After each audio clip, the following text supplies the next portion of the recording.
Bola Tinubu gave his financial lifeline to Igbos, Ben Akabueze. Namani reminds Igbo in the East. Welcome to the news and thank you for tuning in to listen. A lawmaker of the Federal Republic of Nigeria, Senator Chimaroke Namani, has reminded the Igbos how the presidential candidate of the All Progressives Congress, Asiwaju Bola Ahmed Tinubu, gave his financial lifeline to one of them, Ben Akabueze.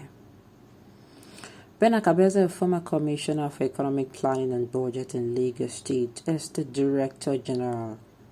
incumbent Director General of the Budget Office for the Federal Republic of Nigeria. In this piece titled The Igbo Insularity and its Yoruba Wahala, Namani asked, how did the Igbo get to this? Who sold this massive con job?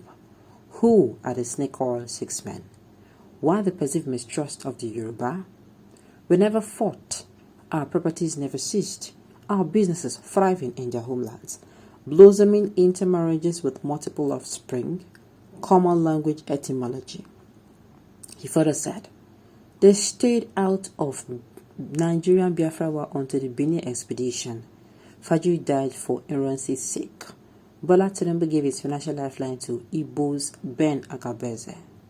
Senator Chimaroke Namani, a chieftain of the People's Democratic Party, is one of the loyalists of the All Progressive Congress presidential candidate, Asiwaju Bola Ahmed Tinubu. Now, you see, at the point when this issue of help came out, he helped people, Tinubu helped people, Jagaban helped people. In order to not to cause me, I talk as a person. Is it a crime to help somebody? And when your help comes with, you go help me tomorrow, to me it's no longer a help. It is you paying yourself forward. Do you understand? When a help today comes with, I have to do something, or let me put it this way, there is a widow, maybe her husband died. That widow has 3 children. The husband was this type of man that did not allow her to work. Let me use this scenario, please. As queen of scenarios, I've used similar scenarios before in the past. Now, as this woman has 3 children with almost nothing to cater for them, then a certain man came into the picture and started, paying this woman's school fees for children, taking care of this children. It's not like he lifted them out of poverty, but the thing is, he was really taking good care of them. He sent them groceries, food stuff, he sent them those things. He made sure the children were in school. And at least the widow elevated from that widow that does not have any means of sending her children to school to a widow who all her children were not just in any house school, but at least, schools where we say you go beat them for chess, okay, you did for good school. Do you understand? And then these children grew up. They immediately her first daughter clocked 18. This man that has been taking care of them comes out. He's not a young man. No. This man is now old. And say, I want to marry this your first daughter. How are you going to feel? Will you package your first daughter, wrapping like gifts or presents, and so yeah, guy you can take? No. That price is too difficult. In fact, there are some mothers that no matter what you do, they will tell you, sir, I can do anything you want for you, but my daughter will. Do you understand? I'm just trying to get somewhere with this. What it means is that there are some people who never intend to help you for free. They don't. They're only helping you so that you become a slave to them tomorrow. I've been in that shoe before. That is when help is coming, you have to open your mouth and ask questions. Why are you doing this for me? You don't just sit and collect. You get stage where you reach for your life as a human being. You get some help that is being rendered to you. You have to come up and stand up Do you understand? You have to ask questions. This help given to me, or hope they're not buying away my life. Because I've often heard of stories where people, they help people, and all of a sudden they want to lord over the life of that person they helped. Why? And people pay when you are collecting it, didn't you know? And I'm like, no, is it supposed to be like that? There should even be an agreement.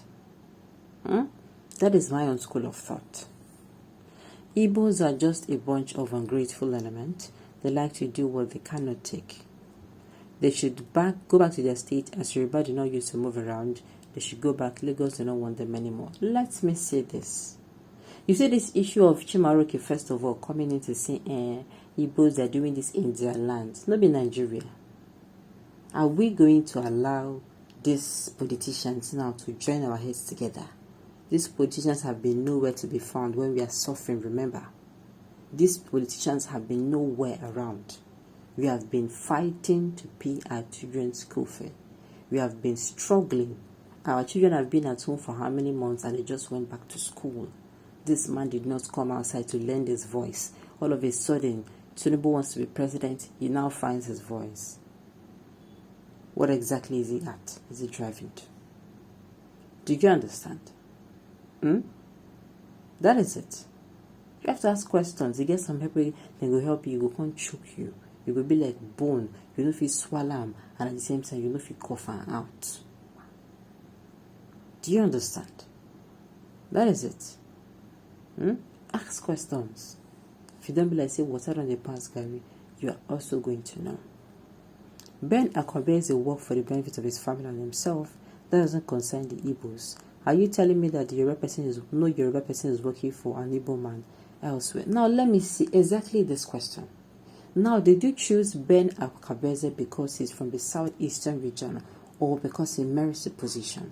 Because I want to understand the rationale behind you give this thing to this particular person. Is it not because that person was able to deliver? Because I don't understand. Ben Akabueze this, Ben Akabueze that. Is it not because that particular Ben Akabueze was actually delivering on the job, like he's good? Now wow. Mr. Best Williams, for Yoruba person to become a councillor or any political post, you must not entertain fear. You must make yourself available, my brother. Without availability, grace of God is nothing. Yoruba people is always afraid of going to Igbo land to seek for greener pasture. You people are afraid to take anything risky. So my brother, Yoruba people not so fear. Okay, this one is your own school of thought. My own is, you see this notion of they did this to us here, this. Not be the one Nigeria would they talk. Or anytime when it comes to this now, we start saying, go back to, let them go back to their land. You understand? It don't make sense. So, say you help person self does not mean that the person should the person give you the key to their life. It's not possible. Alright, on this note, you have come to the end of the news. We say thank you for tuning in to listen. Until I come here